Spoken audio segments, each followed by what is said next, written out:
Nós estamos hoje, então, encerrando essa primeira fase, essa série é em duas fases. A primeira fase é baseada nesse livro, do Lu Priolo, Resolução de Conflitos.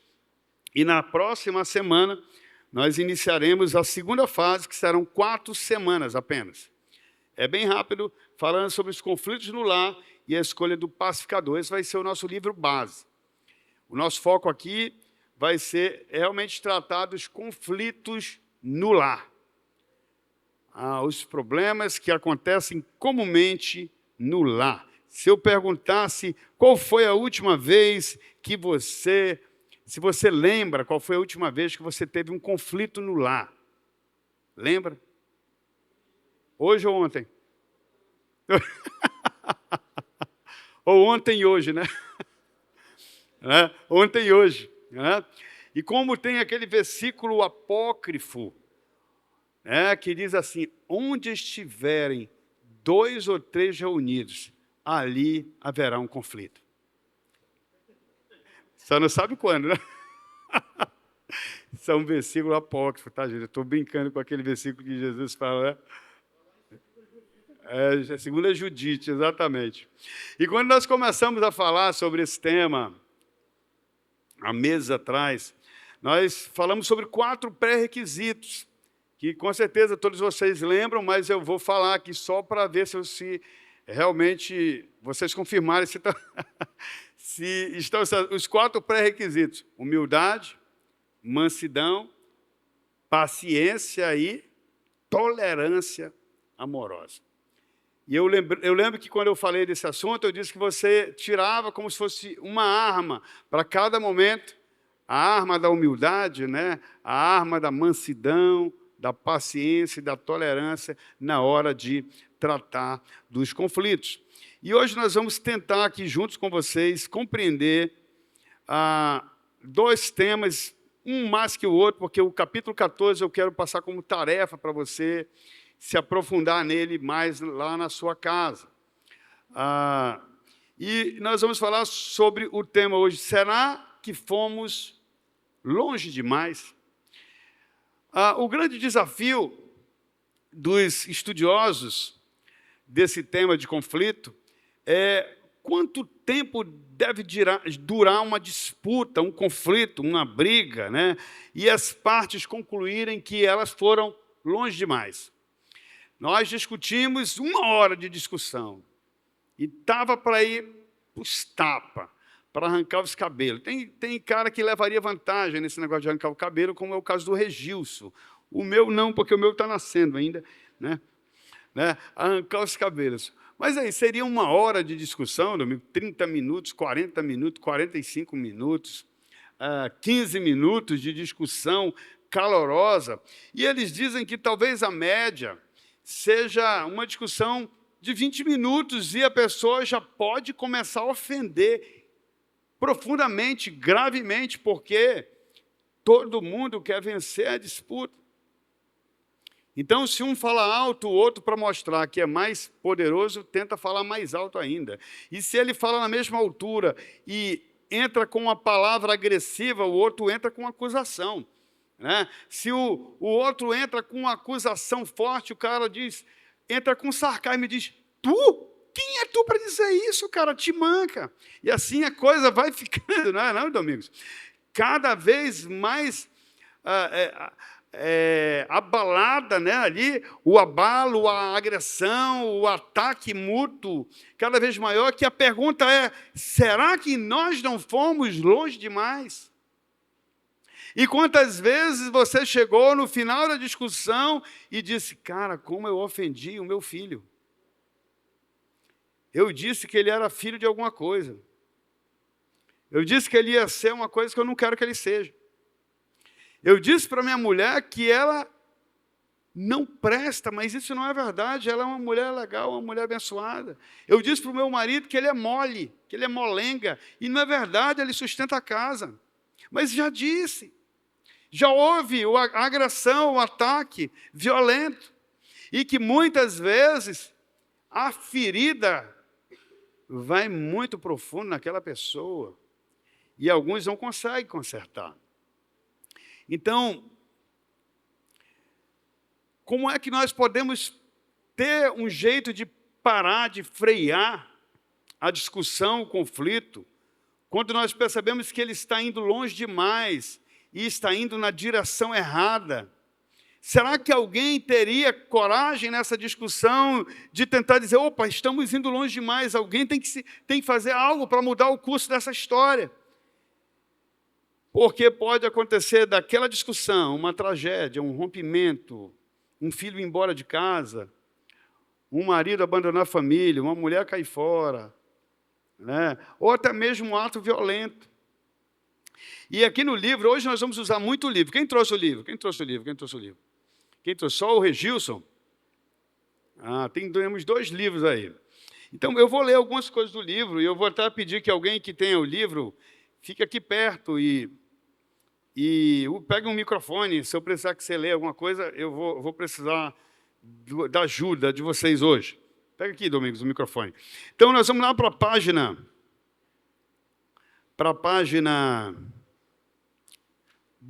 324. Nós estamos no finalzinho, né?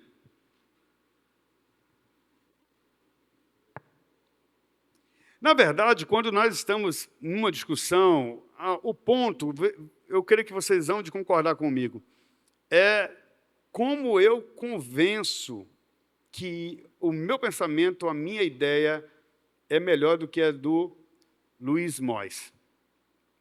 Né? E o Luiz Mois está pensando a mesma coisa.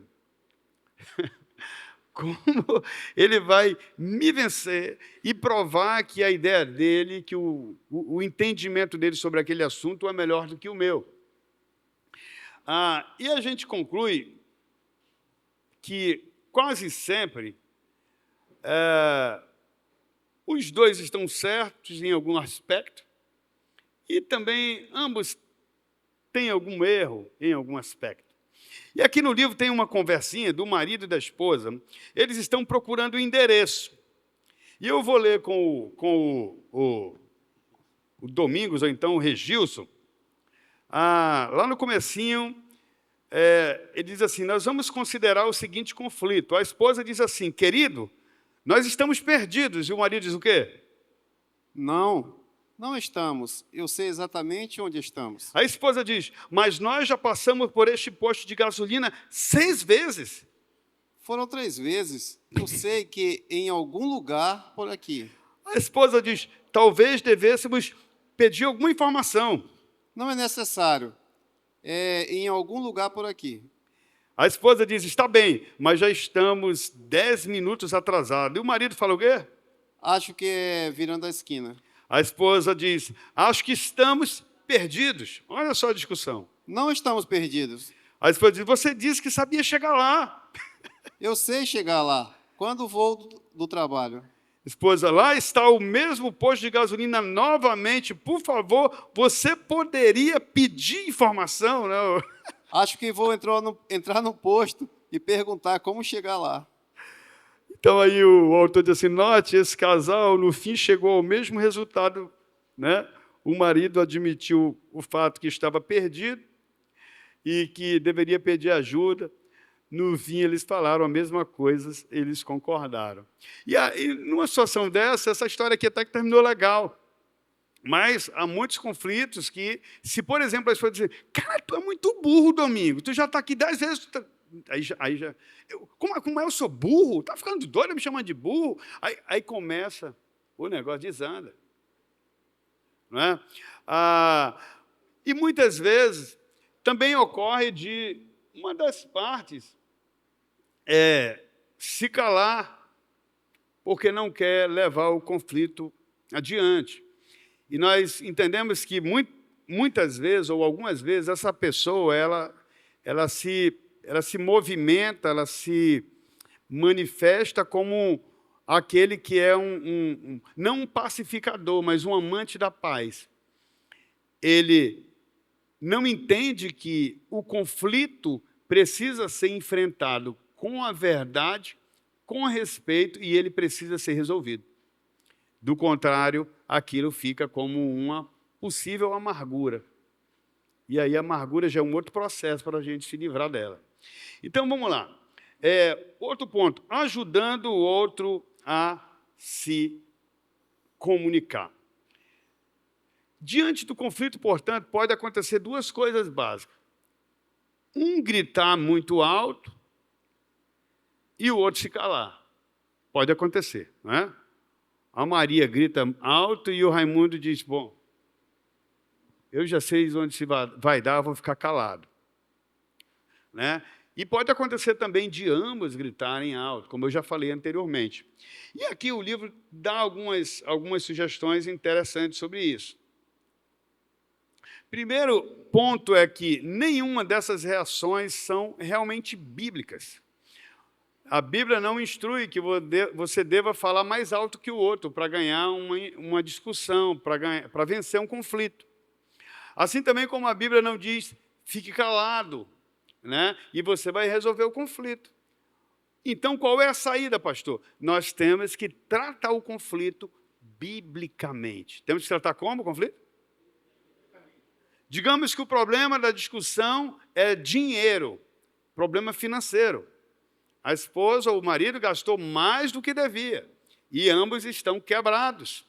Aí vai ter uma discussão.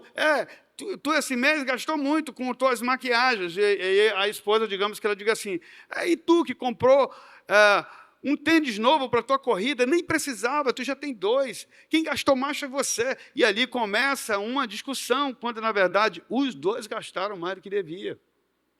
E aí, o ponto é, como que nós vamos tratar nossas finanças biblicamente?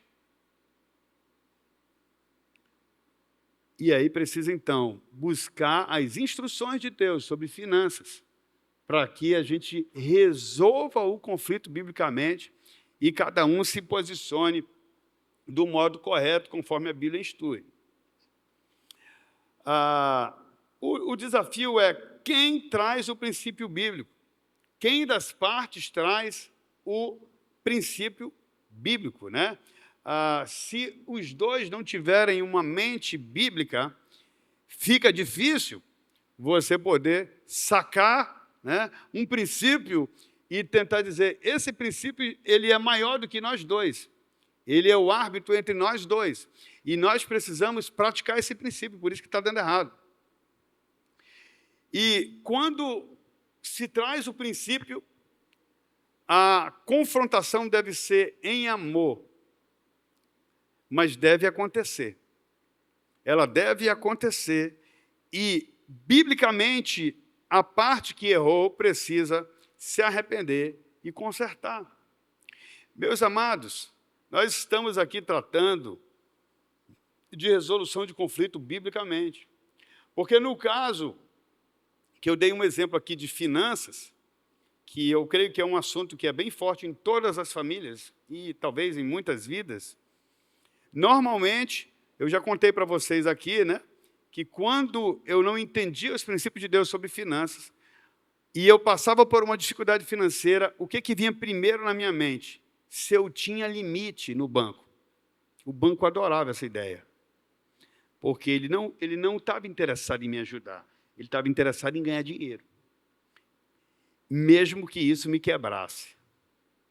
De preferência que eu não conseguisse pagar e que eu renegociasse. Quem já teve renegociação aqui de dinheiro? Levanta a mão aí. Eu já tive. Vários, né? É legal, né, Jair?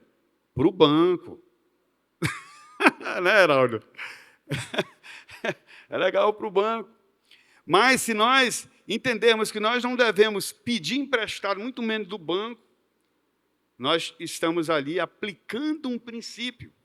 Claro, pode ter uma situação ou outra que é possível a gente socorrer um irmão, isso não deve ser um hábito, não deve ser um comportamento, mas o que deve sacar, a arma que deve ser sacada, é um princípio bíblico para aquele assunto.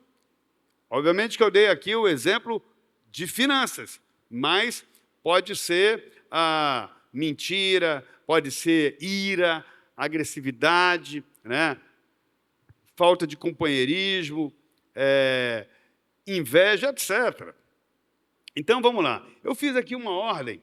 Como fazer isso? Como a gente deve ajudar o outro a se comunicar? A primeira coisa, se você falhou, você tem que reconhecer que você errou. Isso é fantástico. Quando você diz, não, eu errei, de fato, eu não devia ter comprado aquele tênis.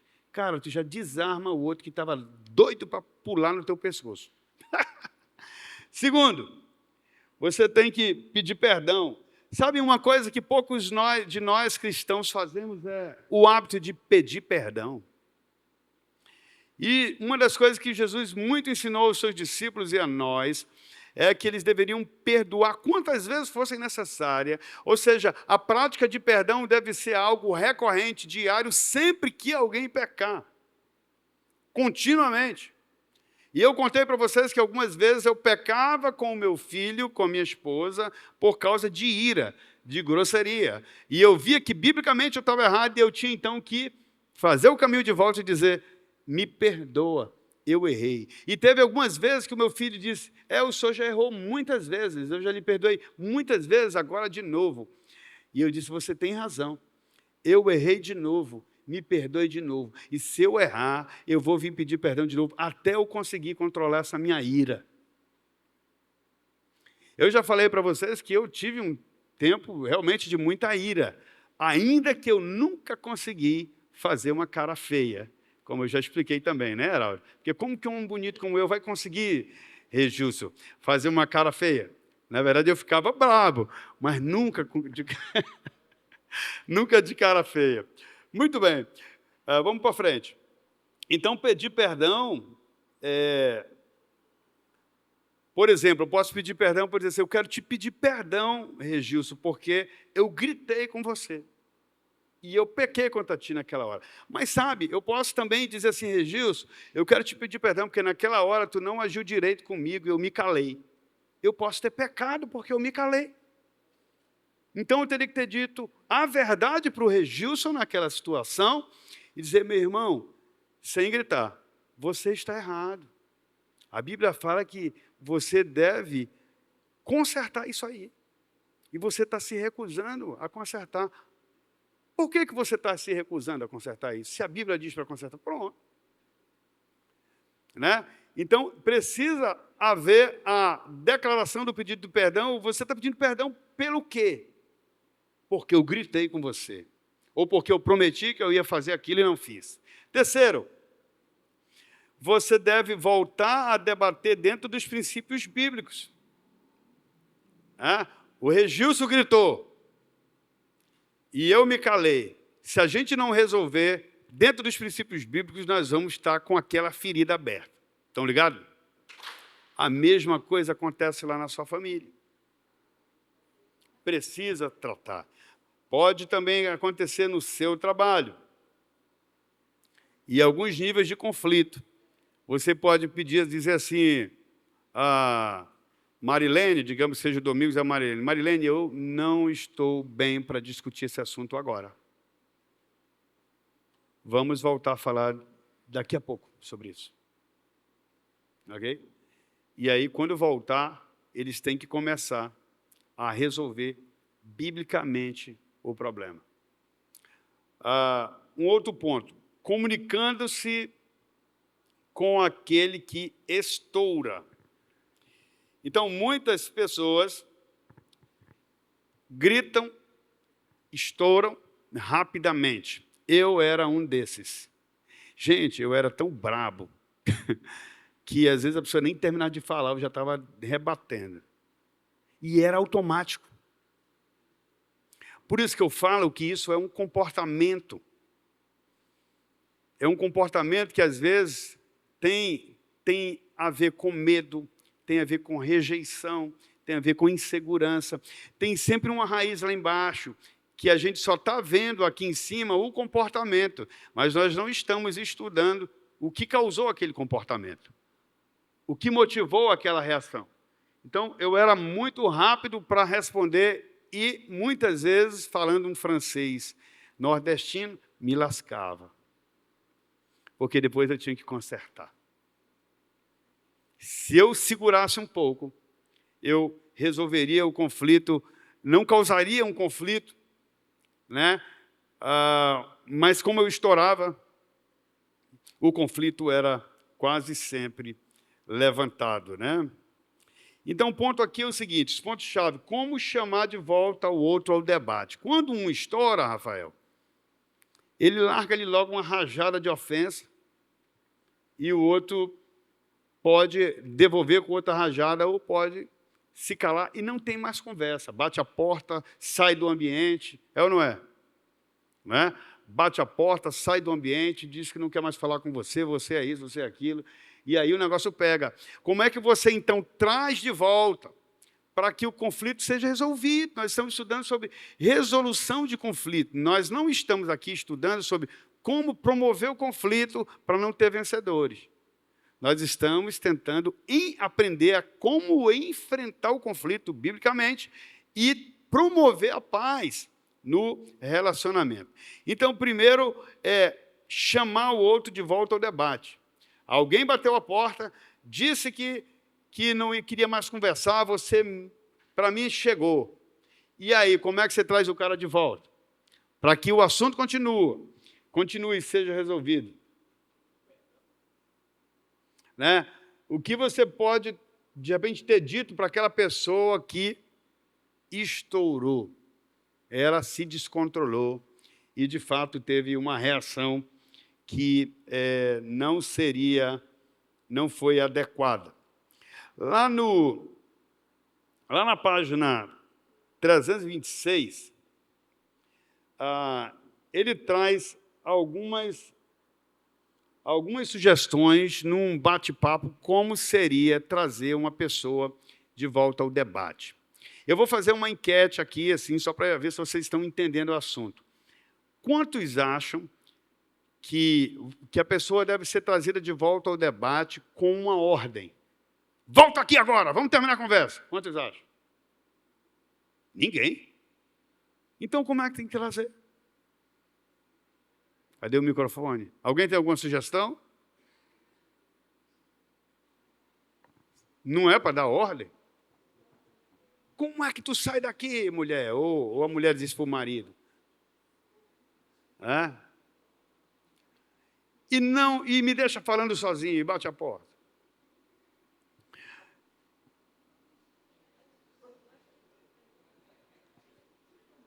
Oi. Uma de cada vez, né, Domingo? Estão falando aqui que é com a ripa. Com a ripa. Olha, uma solução. Se tiver um preguinho na ponta, talvez ajude. Né, Tiago? Aquela taxinha, né? Aquela taxinha que é bem fininha. Bom, então, o que pode ser dito pela pessoa que está tentando ajudar o estourado?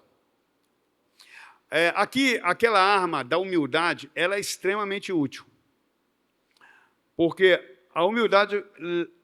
O que a humildade causa? Não, vamos fazer o contrário. O que a arrogância causa? A altivez. Pronto, a altivez precede a queda, o rompimento, né? A humildade, ela traz o quê? Honra, né? Ela traz honra. Então, se eu sou humilde, se eu me levanto diante de um conflito de uma maneira humilde, provavelmente ali eu estabeleço um ambiente de honra. E possivelmente aquela pessoa também vai baixar a crista. Então, vamos lá. Página 326, Regilson. Acho que sei porque você está contrariado. Eu não deveria ter dito aquilo. E aqui a pessoa tem que dizer o que é. Eu não deveria ter dito que você é preguiçoso. Digamos que fosse esse o pecado. Ou que você é mole. Vamos dizer que a mulher está dizendo para o marido aqui. Então, aqui, ele ou ela vai identificar o pecado. E vai dizer, você poderia me perdoar por eu ter dito isso para você? Opa, humildade. Porque, normalmente, o cara fecha a cara e fica esperando o outro se mexer, não é verdade? Então, quem toma a iniciativa é o cara que disse que nós não podemos ir além daqui. eu não quero que essa discussão vá longe demais e traga mais ofensa. Leia, Regilson, você... Segunda bolinha. Você me parece um tanto irritado. Se de alguma maneira pequei, por favor, me diga e eu pedirei perdão. Mas, por favor, não vamos terminar nossa conversa dessa maneira. Mais uma vez, um ato de humildade. Se você não sabe o que você causou, você vai dizer, eu estou vendo que você está irritado. Eu falei alguma coisa que te ofendeu? Eu falei alguma coisa que eu não devia ter dito? O que foi? Porque eu quero consertar agora. Opa! Imagina você dizer isso para um chefe seu, para uma autoridade. Eu agora, né? Terceira bolinha. Por favor, volte para a conversa. Eu posso orar por nós? Foi um caso de um ambiente cristão, né? Depois podemos tentar solucionar esse conflito de uma maneira que honre a Deus. Eu acho isso muito legal. Eu já vivi isso na minha família. Algumas vezes a Sueli teve essa atitude de ser a pacificadora e outras vezes fui eu. Algumas vezes eu baixei a bola e me calei, mas não foi porque eu não ia concluir o conflito, é porque eu estava esperando ela se acalmar. E aí, quando você diz assim, vou exemplificar, Domingos, vamos tratar daquele assunto porque ele não está resolvido ainda. Possivelmente, a pessoa ela poderá dizer, sim, vamos continuar, eu acho que a gente precisa resolver. Mas ele também pode dizer, não quero resolver nada, não. E aí você vai dizer o quê? Meu amigo, em que eu te ofendi? Você acha que vale a pena pagar o preço de uma mágoa, de uma briga? Ou é melhor a gente conversar e resolver e voltar a sermos amigos como sempre fomos? Opa! Eu joguei para ele uma responsabilidade. Estão ligados, não? Querendo dizer que eu quero consertar, mas se você não quer, nós não poderemos voltar a sermos os amigos que nós éramos. Certamente, a resposta dele vai ser diferente da primeira. Mas, dependendo do que ele diga, o pacificador vai ter uma outra reação. Quem disse que nós éramos amigos? Digamos que o bicho está endiabrado naquele dia. Como é que chama? Expulsar ele do capeta, né? Que o pessoal fala. Não é o capeta dele, é ele do... E você pode dizer, eu sempre considerei você um amigo. Eu fiz alguma coisa que te ofendeu de tal maneira, porque eu acho que eu acredito que você também me achava que era amigo. O que eu fiz? De novo, a pergunta, o que eu fiz que te ofendeu tanto? Nessa hora ele pode soltar alguma coisa. Ele pode dizer alguma coisa que eu de repente esqueci, falei uma leseira, né? E ele pode soltar alguma coisa. O pacificador tem que estar atento para o que ele vai dizer e ali tentar trazer ele para a resolução do conflito. Estão ligados, não? Legal. É tu agora, Regilson, a Bíblia? A Bíblia nos diz que devemos tentar resolver rapidamente nossas diferenças. Será que podemos tentar por um pouco mais de tempo? Aqui o autor coloca umas frases como apenas uma sugestão, mas num debate, numa conversa, você tem que ir respondendo conforme a situação vá se encaminhando. Né? Aqui ele está pedindo, vamos tratar desse assunto por mais algum tempo. Pode ser que não consigamos solucionar esse conflito hoje, mas podemos, pelo menos, tentar resolver nosso relacionamento antes que o sol se ponha. Então, aqui é um ponto, de novo, de pedir perdão, de reconhecer. Mesmo que o Domingos, nesse exemplo que eu estou fazendo aqui com ele, não tenha dito, ele disse, cara, eu não sei o que eu fiz, mas, sinceramente, eu quero te pedir perdão. Eu quero consertar com você. Nós precisamos sair daqui com isso. Saiba que minha intenção não foi te ofender, eu não tenho interesse de romper meu relacionamento contigo, minha amizade com você. Então, eu já quero te pedir perdão, mesmo não sabendo como que eu te ofendi. Isso é uma atitude humilde ou não é? E quem é, vamos dizer assim, que está vencendo essa discussão? O brabo ou o humilde? humilde. Você vê que o humilde, ele está no nível de maturidade acima. Enquanto que os outros acham, pô, mas ele te humilhou. Mas, cara, ele é o cara controlado. Ele é o cara admirável. Inclusive, o oponente dele vai admirá-lo. Nós vamos já ver um outro exemplo aqui na frente. É tu agora, Regilson? A Bíblia diz, irai-vos e não pequeis. Percebi que está chateado, mas a maneira pela qual está tentando resolver esse conflito é pecaminosa. Acho que a melhor coisa que pode fazer agora é pedir perdão por você ter gritado comigo, ter ficado calado, por você, inclusive, não ter dito o que eu fiz contra você, é um pecado. Você não está querendo consertar as coisas. E continuar discutindo comigo de acordo com os princípios bíblicos. O último. Você poderia repetir isso de outra maneira? Ou você poderia repetir isso, por favor? Essa frase é show de bola. Ela é muito útil. Porque muitas vezes o cara está com raiva porque ele interpretou a tua frase de maneira equivocada. Então você pergunta, você poderia me explicar melhor o que você quer dizer com você não faz nada? Me dá um exemplo de coisas que eu deixei de fazer. Eu gostaria de entender para que a gente possa encontrar uma forma de caminhar juntos. Talvez eu não entendi. Você pode me dar um exemplo do que é não fazer nada? Então, ou simplesmente igual ele sugere aqui, você pode repetir o que você falou porque eu não entendi.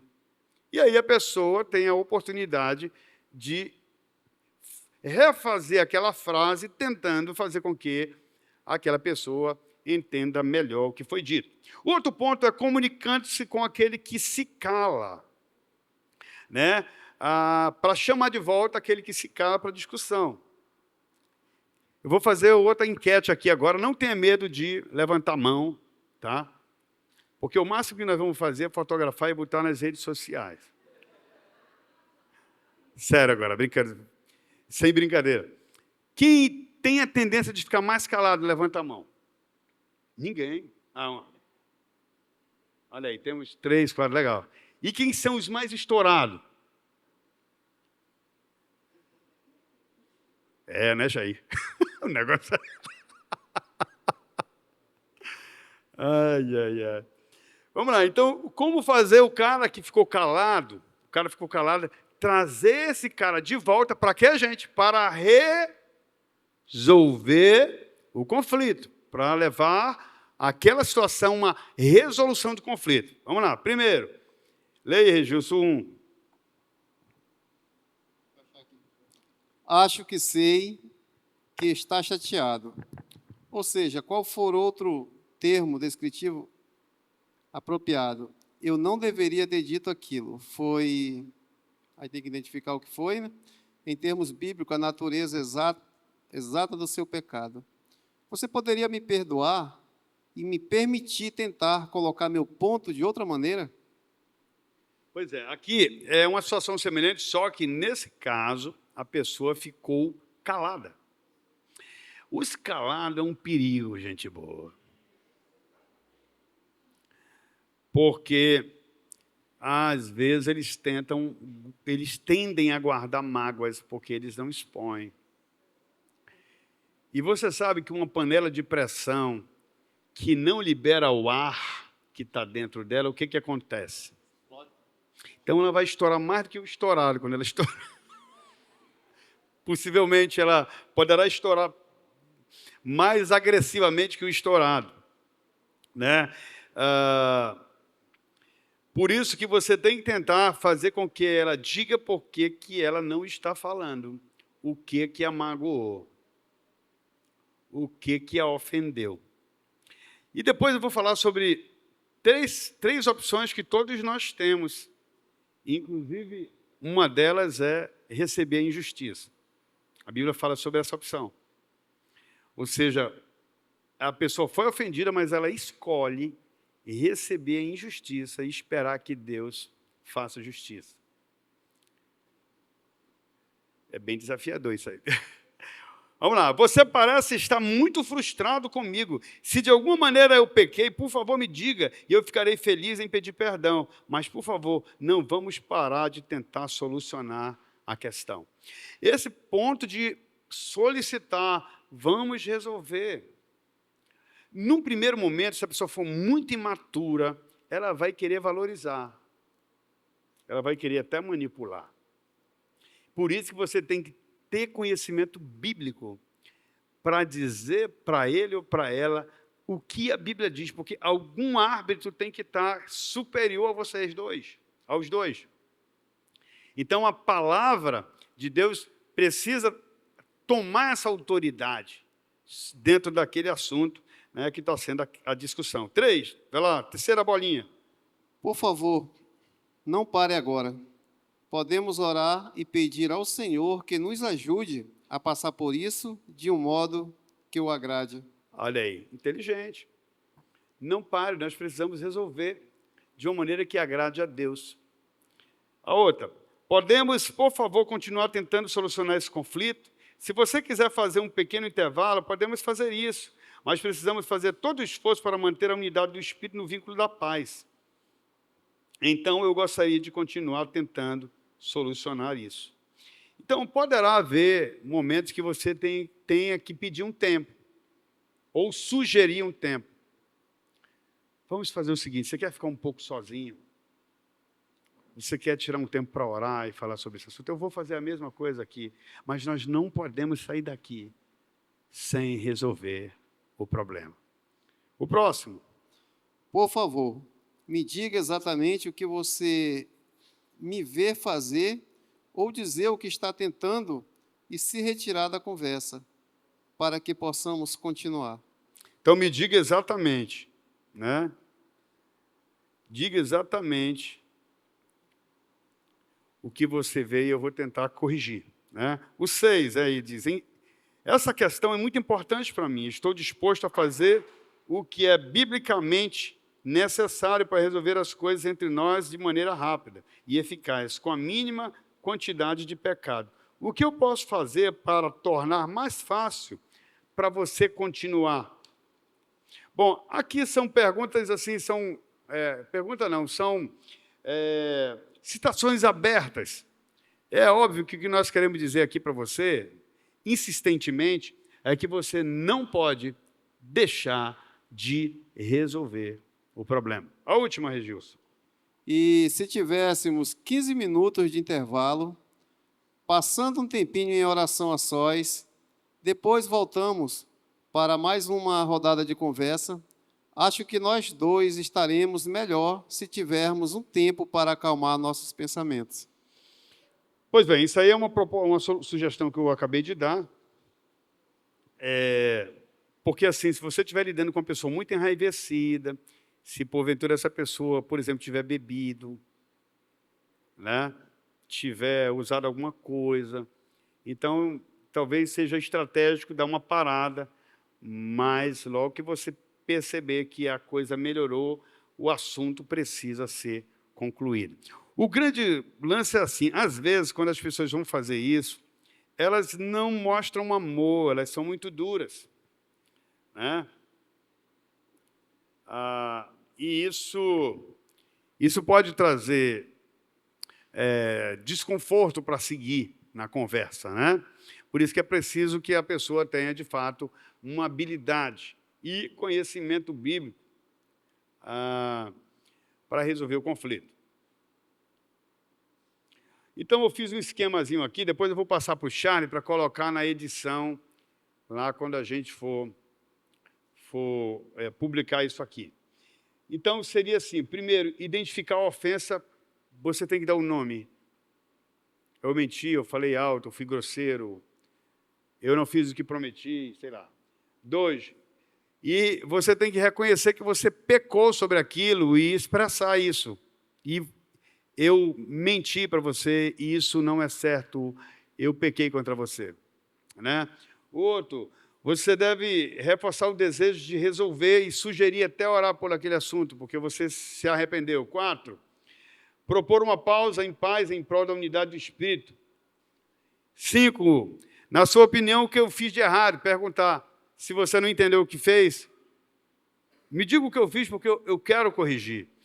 6. Eu estou disposto a ceder para você continuar a resolver o conflito. E, por último, propor um tempo a sós com Deus, como nós falamos ainda há pouco. O outro ponto é sobre como restabelecer o conflito. Eu vou correr mais, gente, porque o tempo já era. Já acabou o nosso tempo. É puxado no assunto, né, Jesus? Assim, amados, eu gostaria de poder falar mais corrido, mais corrido não, mas não tem como deixar alguns pontos assim tão superficial, para que os irmãos de fato entendam. Então, como que nós podemos restabelecer um conflito que começou mal? Nós entendemos que a maioria dos conflitos podem ser resolvidos, mas precisa puxar a arma certa. A humildade, a mansidão, a paciência, a tolerância, e mais um que nós vamos falar no finalzinho, que é a diligência. Você ser diligente, você ser esforçado. Então, eu repito aqui o seguinte, que humildade gera humildade. Fala para quem está aí pertinho de você. Cara, humildade gera humildade. E a arrogância gera o quê? Gera arrogância, né? Provérbios 15:1, salvo engano. Então, o ponto aí, ó, a resposta dura, né? O calma desvia a raiva ou o furor. Mas a palavra ríspida desperta a ira. Então, você sempre tem uma escolha, cara, mesmo bravo. Hoje eu estava extremamente impaciente. Eu dormi muito mal, fazendo coisas que eu tinha que fazer. Eu passei 3 dias numa imersão com uma turma de... Foi muito cansativo para mim. E eu tinha um compromisso aqui com vocês e uma série de coisas para resolver ontem e hoje. Então, eu dormi pouco. E estava assim com a minha tolerância muito baixa. Aí você tem que exercer, sabe o que, gente boa? Domínio próprio. Porque a minha esposa não tem culpa de eu ter dormido mal, de eu ter esse monte de compromisso, de eu ter que honrar com um monte de coisa. E aí eu tenho que ter domínio próprio.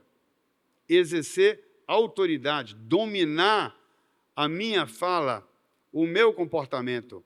E não ser o tal da bombinha, como outrora eu já fui, e explodir a qualquer momento. Estão ligados? Não exploda a qualquer momento. Tem uma discussão aqui de um casal, eu vou ler bem rapidinho, só uma parte dele. Hoje, como eu disse, eu não sou de ler o livro, mas eu queria ler para vocês também terem curiosidade de irem lá. Na página 329. Assim que inicia a discussão, Bernardo e Beth começam a transferir calorosamente a culpa do problema um para o outro. Um conflito não resolvido na noite anterior. Como a conversa se dá com rispidez por mais de 20 minutos, lembra? Fique atento com o tempo. Eles começam um a interromper o outro. Então, Bernardo levanta a voz, faz vários comentários cruelmente sarcásticos para Beth e a chama de um nome pouco lisonjeiro. Ela revira julgando suas motivações de maneira bem impiedosa, falando com ele da maneira mais humilhante possível e utiliza do exagero para se referir a algo de modo muito além do aceitável. Os dois estão já muito machucados com palavras ofensivas, né? E tão irados que têm muito pouco interesse na validade da perspectiva do outro. A essa altura, tudo que eles realmente querem é fazer e revidar. Alguém já viveu isso aqui? Só eu mesmo? O povo não gosta de dizer, né, gente? Eu vivi, não foi só uma vez, não, viu, gente? Então, Bernardo lembra que nem tudo está necessariamente perdido. Vai ser difícil, diz a si mesmo, mas pela graça de Deus serei o primeiro a colocar o meu pescoço na guilhotina. Então, aqui é um termo bem interessante que você vai usar a partir de hoje, que é colocar o pescoço na guilhotina. Quem está disposto a colocar o pescoço na guilhotina? Quem está disposto? Quem está disposto? Alguns, que legal. Vamos ter pescoço rolando hoje. Cabeças rolarão. Porque o que é isso? É o cara que vai dar o freio, porque já foi longe demais a discussão. Então aí o Bernardo, após essa oração silenciosa, ele se reveste de humildade e diz a Beth, pare um momento, você acha que a culpa é minha e eu acho que a culpa é sua. Normalmente, como eu falei no início, é um agredindo o outro, alguém tem que vencer. E como ninguém é humilde, nenhuma das partes se torna humilde, a agressividade tende a ser cada vez pior, cada vez maior. Deixe-me falar primeiro. Preciso pedir perdão a você pela maneira horrorosa que eu estou falando com você durante os últimos minutos. Quando o cara fala isso para a mulher dele, a maioria das mulheres vão fazer o quê? Fala aí, mulherada.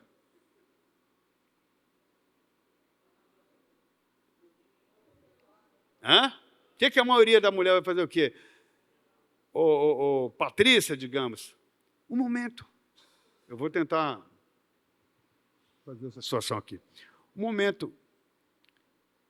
Eu estou me tocando aqui que a gente já está 20 minutos discutindo, você fica dizendo que eu sou o culpado, eu fico dizendo que você é a culpada, e eu já te falei muitas palavras que você não merece ouvir, e eu quero pedir perdão pelo que eu falei, porque eu disse que você é desbocada, digamos. E ela ficou ofendida demais com aquilo. Então, na hora que alguém coloca a cabeça na guilhotina, a tendência é a pessoa pegar a guilhotina e torar a cabeça dele. É ou não é? Mas, normalmente, ela não tora a cabeça. Olha o que a Beth vai dizer.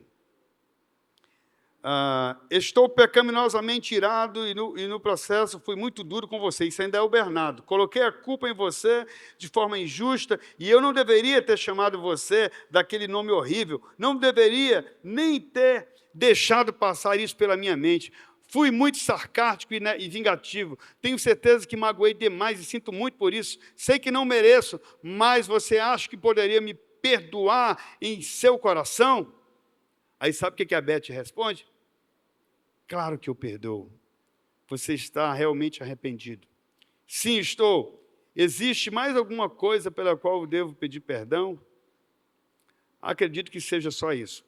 Depois vocês leem mais aqui esse diálogo, que isso acontece na vida real. Né? E nós precisamos encontrar a maneira de levar o cara a desviar o furor. E a arma que nós utilizamos é a humildade. E admitir que você está errado. Né? Por isso que algumas vezes você vai ter que arriscar o pescoço. Agora, aqui tem 3 ressalvas. A primeira ressalva é se a pessoa que se posiciona para consertar, né, e a outra não quer, ela pode, de um certo modo, ignorar a ofensa. Dizer assim, o Domingos está muito abalado. Eu não vou levar em consideração o que ele me falou. Vou deixar ele se acalmar e vou dizer para ele, bem certinho, com todas as letras, eu não sou aquilo que você disse que eu sou. Então, eu posso, no primeiro momento, ignorar a ofensa. No segundo momento, eu posso cobrir aquilo com amor. A Bíblia diz que o amor encobre pecados. Eu posso continuar pedindo que ele me perdoe, mesmo ele estando errado. Até que ele se acalme. Mas vai ter que chegar a hora de você dizer a verdade. Não abra mão da verdade. Quando eu aprendi essa maneira de agir, isso foi uma evolução tremenda para mim. E eu posso estar discutindo até com um superior meu. Pode ser um patrão, um cliente, qualquer pessoa que seja um superior meu, acima de mim. Eu não vou desmoralizá-lo, eu não vou desonrá-lo, mas eu vou manter a verdade. É a mesma coisa que eu digo aqui para maridos que tiveram já algum problema ao longo dos seus relacionamentos, foram infiel, mas ele mudou, e a mulher traz a história lá de 20 anos, 30 anos atrás, e diz, mas você foi infiel. É verdade, você tem razão, eu fui infiel, mas eu não sou mais aquele homem. Agora eu sou o homem que você sempre quis que eu fosse. Traduzindo, você não está valorizando, não é? Então, você pode cobrir, e por último, como eu disse, você pode sofrer o dano e aceitar a injustiça. É outra opção. Você pode dizer, cara, esse cara é um iracundo, esse Domingos, ele é um descontrolado, ele é perigoso. Eu vou entregar nas mãos de Deus. Ele não pagou aquilo, ele não acertou, ele não honrou, não cumpriu aquilo, eu não vou mais resolver com ele. Acabou. Entrega na mão de Deus. Eu já fiz isso. Isso não foi uma vez, não. Eu lembro que o pastor Joctan sempre fala isso aí, que ele já perdoou um monte de coisa, né, de dívida. Que ele... Lembra que às vezes ele falava, por exemplo, da loja lá, né, que trazia, o pessoal na época pagava em cheque. E aí, quando chegava no final do ano, vocês lembram? Ele dizia, eu rasgava tudo e dizia... Ele decidiu, então, aceitar a injustiça e rasgar a dívida, né? Por fim, aí, como eu falei, sobre a questão de que você deve tratar de desviar o furor com palavras, né, que acalma, né? A resposta branda ou a resposta gentil, mesmo que alguém está te acusando, vai desviar o furor, mas se você responder à altura, né, com mais ira ainda, com raiva, você não está sendo sábio, porque você vai trazer mais ira. Tem muitos exemplos bíblicos sobre isso. E, por fim, eu quero lembrar, de novo, as 4 armas que nós aprendemos. Humildade, mansidão, paciência e tolerância amorosa. Está lá em Efésios 4, de 1 a 3. E a última, que é aquilo que nós chamamos de diligência. Coloca aí Efésios 4, 3. Façam todo o esforço para conservar a unidade do Espírito pelo vínculo da paz. Ok, numa outra tradução, essa palavra aí é esforçai-vos diligentemente. Aí ele traz como faça todo o esforço. E essa palavra diligentemente, no grego, significa fazer com zelo ou fazer o melhor possível. Você imagina num conflito, você fazer com zelo o melhor possível. Isso é a fazer com diligência. O pacificador não tem uma tarefa fácil, porque a maioria das pessoas, elas tendem a estourar com tudo. Mas eu diria para você que se você se tornar um pacificador, eu penso que você vai viver mais feliz. Eu quero, de novo, recomendar aquele documentário que eu vi na Netflix sobre os centenários. E eu nunca vou esquecer da imagem daquela senhorinha japonesa de 100 anos, que o apresentador perguntou para ela o que a senhora atribui à sua longevidade. E ela disse, eu não fico com raiva. Eu estou sempre alegre e não guardo mágoas e procuro deixar as pessoas alegres, as pessoas que estão ao meu redor, felizes, alegres. Então, isso significa domínio próprio. O cara vem com uma patada e tu dá uma rosa para ele, uma flor. Não é fácil. Isso precisa de diligência, de repetir o hábito, de repetir o comportamento, né? Por isso que ele diz, esforçai-vos diligentemente por preservar a unidade do Espírito no vínculo da paz. Então, aqui está um conceito teológico de que a nossa santificação ela deve ser progressiva. Você nasce um bebezinho espiritual, igual o Afonso ali, é um bebezinho, né, Afonso? Espiritualmente falando, apesar de ele ser bem mais velho do que eu, mas espiritualmente ele é um bebezinho. E ele precisa amadurecer, senão ele vai ter os comportamentos do homem natural que ele carrega a vida toda. Então, a santificação, ela precisa progredir. Nós precisamos sair do nível elementar e ter domínio, ter coragem de falar a verdade, sem ofensa, para que, biblicamente, a situação, o conflito, seja corrigido. É como se nós estivéssemos, de fato, de verdade, nos preparando, progredindo para irmos morar no céu, né? Para termos uma santificação posicional, como nós disséssemos assim, de fato, Deus me levou a estar acima desse nível de conflito e eu me tornei um pacificador. Estão ligados? Isso é bem melhor do que ser um formador, um impulsionador de conflito. Agora, olha só o que ele fala assim, que o diligente, ele preserva a paz, o vínculo do espírito, né? O que é ser diligente? Diligente é uma pessoa esforçada, uma pessoa que procura fazer cada vez melhor o que ela faz.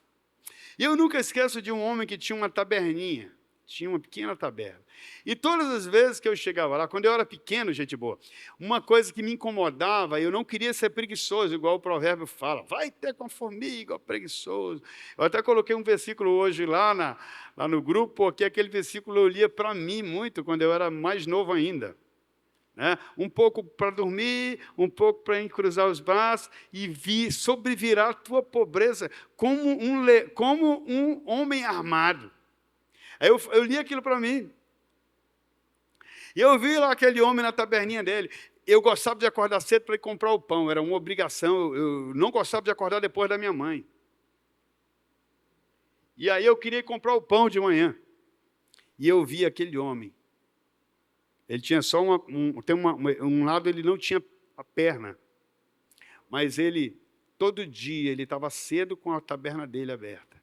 E quando não tinha ninguém, ele estava limpando a lata de leite, tirando a poeira.